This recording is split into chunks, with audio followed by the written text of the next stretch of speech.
All right, everyone. We're here with Peter Vazquez, president of the Frederick Douglass Foundation of New York and host the Next Step show of WYSL. Peter is joining us to discuss his thoughts of what's happening here in New York. And can you tell, like, right off the bat, tell everybody what the Frederick Douglass Foundation is all about and how you got involved? Absolutely. Well, I've been involved now for about 10 years. So it's the Frederick Douglass Foundation of New York. We're one of about 19 chapters. I believe we have 2 or 3 in formation nationwide, actually. The Bishop Dean Nelson is the chairman of the organization nationally, and he's out doing wonderful things. Actually, the Frederick Douglass Foundation of New York played a significant role in President Trump's administration, where we lended language and help to the formation of the education and criminal justice reform bills that we saw come out of Trump's White House recently. We've been around here since 2010 in New York State. It was founded by Aisha Kreutz. Aisha. Oh, yeah. The fabulous Aisha, I call her. Fabulous, absolutely. On the Next Step show, she's my extraordinary machine. But she eats and lives this organization. She works as a liaison for our federal, for our national organization as well. Our mission is it's be unafraid of the truth. It's to build bridges, networks, inspire action, address and work within the political system. With honesty and integrity. We know that there is no political solution to the problem our country faces, and we do not change people through politics, but it's politics. We change the politics through people. So that's our mission, is to effectuate change simply to public policy through education. We approach everything that we do from a biblical worldview. Anybody can be a member of the organization, and we encourage them to. However, we do have a statement of faith. We do believe that, that in traditional values, we believe in the Constitution. So those are the kind of things that the Frederick Douglass has been focusing on a lot. We're growing. We've brought on a few leaders out, one in Wayne County, one in the city of Rochester. We're talking to someone now to bring him on out of New York City. To kind of help take the organization into bigger heights. So that's Frederick Douglass. We're big in the pro-life movement. We believe as an organization, as a body, we believe that that life starts at conception. We've partnered as an organization and nationally with the Kojic Church, which is one of the largest Black churches in the country. They've actually signed I can't remember the official name of this agreement, but it's basically what the church has done, and we've helped with this, or helping with this, and partnering with this is those young ladies that have considered an abortion, if a suitable family for adoption couldn't be found by the time the child is born, then the church adopts them. So those are the kind of things. We're very involved in politics nationally. We've helped many campaigns that have won, and actually we played a significant role. We, as the organization, played a role in the Youngkin winning the election, or winning the governorship there in Virginia. So we try to stay as active as we can, and we try to bring truth to the people and shed light. And that always gets us in trouble. So where can they reach you at the Frederick? I mean, is there a website? Yep. The website for the New York chapter is fdfny.org, and our national chapter, which there's a link there as well. And we've got some great blogs on our website. Check it out. We've got people like Alveda King and Star Parker that have written articles and have placed them with us, or for us. The national site is fdfnational.org. And you can see everything that we're doing nationally there as well. And how many chapters do they have across the country? Oh, 19 and about 3 forming, I believe. 2 or 3 of them are forming. But there's like thousands and thousands of members, right? Members, yes. I mean, statewide, we have thousands of members. Not all, because we divide them between active members, members that paid, and members that participate with us. So they're more friends of ours, I guess, of the organization, but they're members. They sign up as free. We have a free membership, and we ask people to just, in their own circles, to get as involved as they can. I have a quick question. And I'm not, can you let me know, or do you know why, like the Frederick Douglass Foundation or the Frederick Douglass Bridge here in Rochester, Yeah. was the Frederick Douglass Foundation involved with the naming of that or not? I don't know. No. I don't know. Huh? No. Okay. So not directly. Nationally, I'll tell you, we did play a role in Trump. Actually, Bishop Dean Nelson, the chairman of the organization, was one of the commissioners for the Frederick Douglass 200th, his birthday that we celebrated a couple of years ago.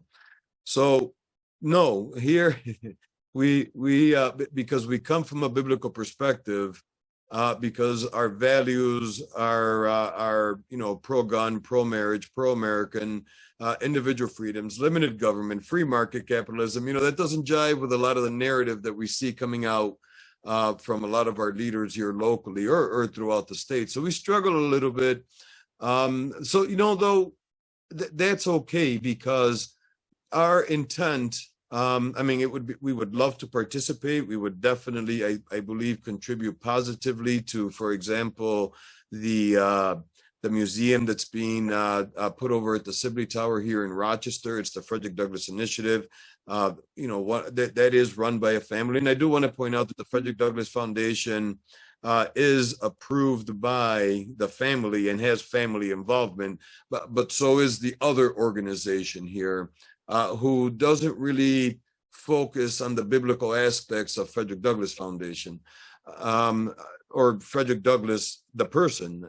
Everything that I've read about Frederick Douglass, everything that I've learned, Frederick Douglass's faith guided him. People would bring up that he had an affair and all this other stuff, and I remind people, listen, saying you're a man of faith doesn't say you're perfect. We are all humans. We are all vulnerable to making a mistake. And so was Frederick Douglass. However, his faith is what brought him from the South to the North, and what made him the leader in the abolition movement, and in the women's movement as well. I mean, this guy was a rich man in comparison. So let me ask you this. So you had Eric Bolling here in Rochester from Fox. Yeah. And you interviewed him, and the whole. Oh no, it wasn't Eric. It was Brian Kilmeade. Oh, I'm sorry, Brian. That's right. I'm sorry. Yeah, Brian. Yeah. I'm losing my mind. All right. So yeah, Brian, you guys had like a full interview about the Frederick Douglass Foundation, and he apparently was very knowledgeable about Frederick Douglass. Can you talk a little bit about what you did talked about on the radio show? Oh, sure. You know what? I'd have to go back and listen to it to remember all the details, but it was one of the more intriguing interviews. I like Brian. He's a humble guy who could easily not be. But no, he just said he has a passion for history. He loves the story of Lincoln. He loves the relationship. He found it intriguing, the relationship that Frederick Douglass had with Lincoln, who wasn't, it wasn't like this, wonderful marriage between the two. They actually, there was a lot of friction, but they had a good relationship though. And I think that intrigued him and led him to write the book that he wrote. Yeah, I don't watch news, so like when it comes to names, I'll get it all confused. I like Fox and Friends. I like the Five, I think they're called. There's a few shows that I still watch. Now that Tucker's gone, I mean, that's that hurts a little bit. So I don't know if I'm gonna watch too many other shows there, but there's still a few places that I think have healthy news if you pay attention within the, between the clutter there. Well, he's on Twitter right now. He just did his first episode. Yeah, I saw that. Yeah, I didn't see the full episode yet, but I saw he was there, and I got his. I I always say I don't know any of these people personally. I mean, when I say I like him, well, I like what he's producing. I like what he's putting out. I think it's informative. I think it's truthful. And the left and the right, we're always fact checking stuff. Well, I don't ever recall anybody saying that or calling him out for lying on something, because he hasn't. And that's what I like about him. Yeah. So let's go to WYSL, Voice of Liberty. Yeah. I like talking about this. So you have you've had a lot of great guests on there. I mean, you're really like building pretty well. I mean, it's only been a couple of months, right? You've been on? Well, we're going on this Friday would be our 47th show. So 11 months or so? Yeah, 11 months. Wow. We're coming up on our year. Wow. I'm still kind of beside myself in that it's been that long, but yeah, I've had some phenomenal gifts. I think Aisha and I, Aisha and I. All right, so if I can, our show. So I conceived this show last year. I've been trying to figure out over the years, what is it that I can do where I can reach more people, but not beating him over the head with all this negative news that's constantly. I mean, people know the problem. We hear there's a billion talk shows and news programs that are constantly telling us how negative things are and how depressed we should be.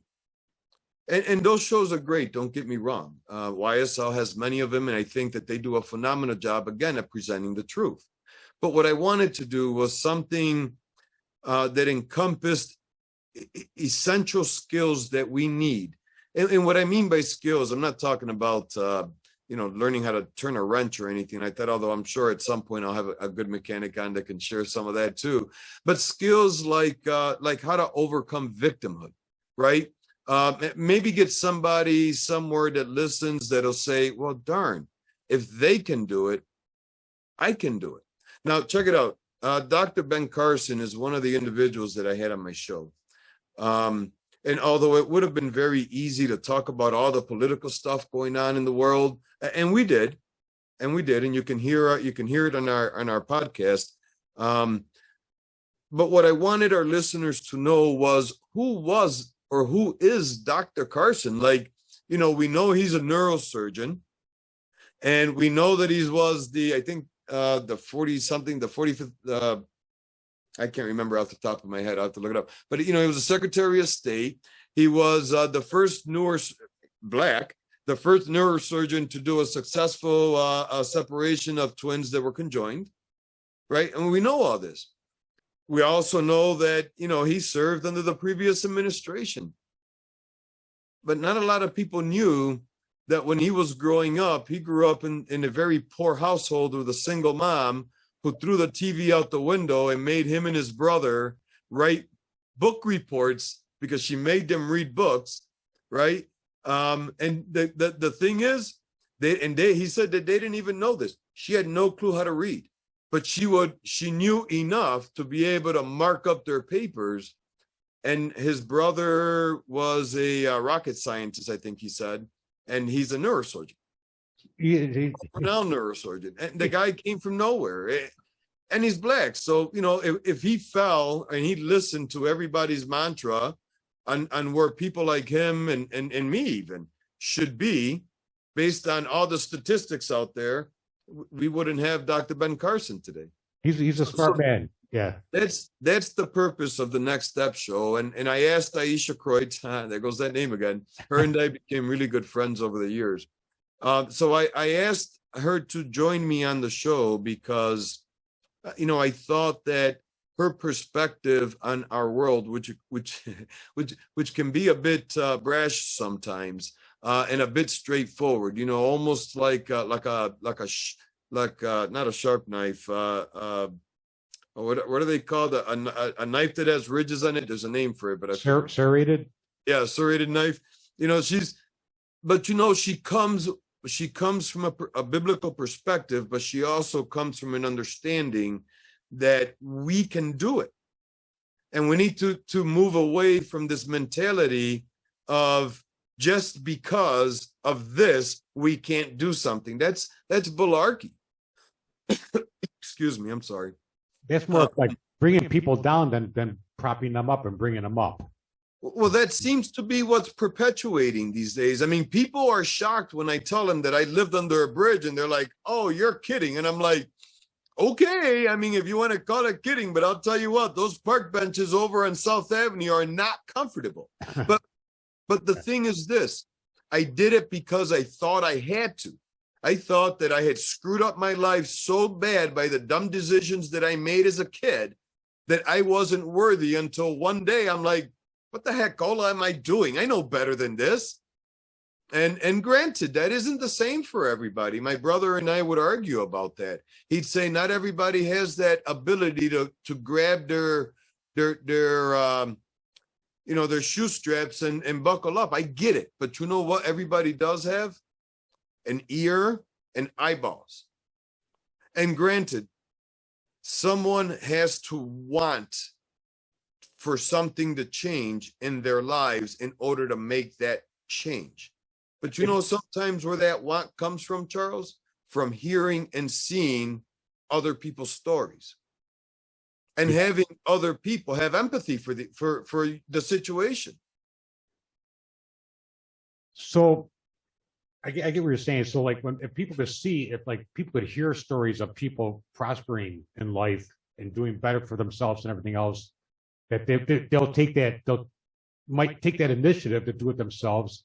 And that's what is that what you're promoting on the Next Step show? A lot of that stuff, like giving people hope that they take the next step and better themselves. Is that really what it's about? Or absolutely. In addition to bringing on organizations that share what they're doing, so that, because there's so many underutilized and underfunded programs throughout the county, throughout the surrounding counties, that people in need really need to know about. And listen, today I'm doing well. I own several properties. I drive a nice car. I've got a podcast network, a radio show, a great job.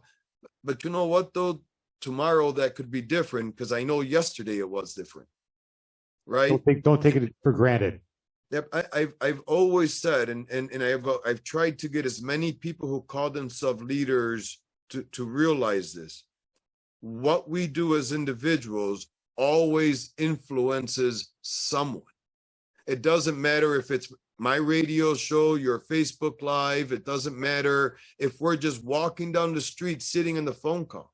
If we're sitting on a phone with F-bombs and S-bombs and putting people down, and there's a couple teenagers walking down the street, what do you think they see? I mean, that's not even business. That's not even good business, in life. So let me ask you this. Let's get back to WYSL and stuff. So at the beginning of your show, you always say something in Spanish. What are you saying at the beginning of the show in Spanish? I say, yep. When I intro the show, I say, bienvenidos, soy yo, el conservative Nuyorican. I say, welcome, it's me, the conservative Puerto Rican from New York is what Nuyorican translates to. Okay, so that's what you're saying. 'Cause I'm always going, what is he saying? What is he saying? Every time I hear your show. But, yeah, I'm trying to throw more Spanish stuff in there too to kind of help. Do you know that Spanish, and this was as of a couple of years ago, I'll have to confirm this again, but Spanish was the first or number one or number two, other than English, obviously, was the number one or number two, and only second to Mandarin if it was number two or number three, spoken language in the United States, and third, I think, in the world. Yeah, I believe that. So the Hispanic population is actually projected, I believe, by 2050 to double by then. So I mean, you're going to be conducting with somebody who speaks Spanish here a lot. You mind if I share the mission statement of our show? Sure, go ahead. Sure. Yeah, we're a show with a mission. You hear me say that a few times. Our mission is to empower and inspire individuals to achieve equilibrium in their pursuit of faith, politics, and entrepreneurship. We strive to educate and guide through thoughtful discourse and provide valuable insight to create starting points of discussion. That's our mission. That's great. That's great. Let me ask you this now, because I wanted to talk about this real quick. Your last guest you had on, unbelievable. Like I was telling you before, I was working, doing skirting on a deck. I went in my truck to have a cigarette. I turned on the radio because I always listen. It's always on WYSL, the voice of liberty. So I turn it on and I hear you talking to this guy who is a whistleblower with the uranium one and the Clinton emails. Right? Yep, Can you yep. get into that a little bit about this guy, because he seemed so genuine. I was glued. I was like, I kept going. I got to get back to work, but I kept listening to it because I was like glued to it. There you go. Next time you just got to call in and say you're going to be an hour late. Yeah, I'm just Give us some kidding. insight on that interview. Yep, absolutely. So the guy we're talking about, his name is Nate Kane. I refer to him as the Honorable Nate Kane, and I believe that title was very well earned. Nate Kane is also he's a veteran. He does information security, has a top secret clearance. And everything that he did was actually legal, which was one of the questions that I asked him. Yeah. He is also running for the 2nd Congressional District in West Virginia. And his website is Nate Kane 4 WV, Nate Kane 4 WB.com. Check him out. So anyways, some time ago, he overheard, apparently, and I'll give just a quick overview because it's not a long show, but he heard something that he ended up looking into because it didn't sound right. And he uncovered a bunch of information that basically proved that Hillary Clinton and the Clinton Foundation and their involvement in the uranium one sale to Russia. He exposed not just the Clinton family and the Clinton Foundation, also many Russian operatives working under them here for a long time. I mean, this information was pretty, and he gets into detail on it. And again, you can hear that show. It's the first one coming up at nextstepshow.com. Go to the podcast page and you'll hear it there. But yeah, he took his paperwork to some of the higher ups. They asked him to get more information, but because of his credentials, he was actually legally able to recover that information from the FBI and hand carry it over to where it needed to go, to the intelligence.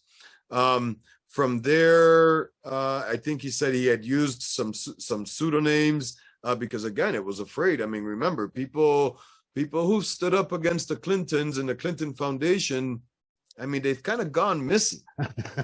Yeah. Just poof, they died. Some weird trip accident walking out of the toilet room. People really need to go to your show to listen to. I'll tell you what, it was really intense, and he did sound so genuine. All his experiences, like 10 years later, running into the having the attorney that he heard that name 10 years ago, is so wild. People really have to go to the nextstepshow.com and look for that podcast, because it's really amazing. It's just like I said, I was glued. It was like he was so detailed. It was like, it blew my mind. That's why I couldn't get back to work. Yeah, he was very detailed with everything that happened. But again, like most of my shows, we started off by talking about who was Nate Kane. Sometimes, especially with all the controversy around President Trump, anybody who did anything around that time, all of a sudden, it gets ridiculous. So I wanted people to understand this isn't some guy who came from a well-known family or somebody's kid. Nope. Ladies and gentlemen, this is just a guy like you and me who was doing his job. But I want to make sure I really hone in on one thing that he said that I took to heart, and I believe this wholeheartedly. He said what led him was not only his faith, because he's a man of faith as well. He believes in integrity. But he said that when he joined the military, when he took the job, and also as a contractor, he took an oath to protect the United States against all threats, both foreign and domestics. But he said, I didn't take that oath for the moment. I took that oath for the rest of my life. And that's what I want everybody to really, when they listen to that, listen for when he says that, because it's true. I took that oath. That's why I do what I do. So, I'm telling people, go listen to that podcast, because it's like really amazing. But I wanted to throw this up here for you real quick. Ah, yes. You can see I got my shirt on too. A little snug. Thank you for that, Charles. I wear it at times. And we were talking about this. We've only got a couple minutes left, but we were talking about this earlier, the importance of a fair and honest family court judge, how important they are. Because you've gone through it. I've gone through it with my kids, and it's important to have a fair and honest family court judge in there. And I'll tell you what, Christine is a sweetheart. She really is. And I believe she's going to be in there looking for the best interest of everybody involved. Yeah. You know, she is a sweetheart, but don't mess with her, man, because she'll let you know if you did. And she holds her own well. That's for darn sure. You know, I've seen Christine in action. Yes. Christine Dimo Vazquez, she's running for Monroe County Family Court Judge. She, you know what? I remember one day, because, you know, I went through the family courts, like you said, and I remember when I had to see, or my kids had to go see their attorney, you know, their legal guardians, and it was literally like 6 minutes. And I'm like, you talked to my 5-year-old, my 6-year-old, and my 5, 6, and 9, and you talked to them in 6 minutes, and you've made a full determination. It just makes no sense to me. You don't know how they live. You didn't know the story, nothing. Anyways, listen, I've watched my wife drive in the middle of snowstorms. I've watched Christine go into the middle of places where I'm like, gosh, stop going to those places because they're not safe. Okay. But she's like, I have to. I'm going to go to court and I'm defending a child and I'm supposed to defend this child's wishes. And if she defends his wishes and she doesn't even know where he lives, how can she? Yeah. How can she ethically? Yeah. Other than listening to a 9-year-old saying, you know, I want to do this. Well, help me defend it. And that's what she does. You know, I believe that on the court, you know, not just her passion, but her decorum, her ability to listen to people without judgment is just, listen, if anybody questions if Chris listens without judgment or not, just remember this. We've been married for about 19 years and she hasn't divorced me. So if that hasn't convinced you, then you know what? I don't know what will. She has a lot of patience. She has a lot of everything. Yes, she's definitely got a lot of patience. That's for sure. Best Great. Grandma ever. All right, Peter, we're pretty much set right now. Let people know where they can get a hold of you, like your websites, everything. Just let them have it. Absolutely. Frederick Douglass Foundation, fdfny.org. The Next Step Show is the nextstepshow.com. Please feel free to let me know if you want to come on or if you even have comments you want me to share. And then for Christine, check out her campaign, christineforfamilycourt.com. And then you have your Facebook stuff going on. Oh yeah, listen, I'll tell you what, I'll make it simple for everybody. This is how long I've been around. Just type in Peter Vazquez into Google. And I promise you, everything that I've done, probably even including what I had for dinner today, will be on there. I swear they must have things watching me because every time I look for it, I learn something new of myself. That's pretty funny. But from our website, you can get to all our social media and check out our blogs too. Yeah. Oh, if I can say, I know you got to go. If anybody's interested in starting their own podcast, all you got to do is have the willingness to talk. I'll take care of the rest for you. Give me a call and a shout. Sounds good. I'll tell you what, check out his stuff. A lot of interesting stuff. Like I said, even his podcast is crazy. I love it. But all right, Peter, take care and let's do this again sometime. Anytime. I'm here for you. All right. Thanks, Dan. We'll talk to you soon. Thank you. God bless. All right, you too.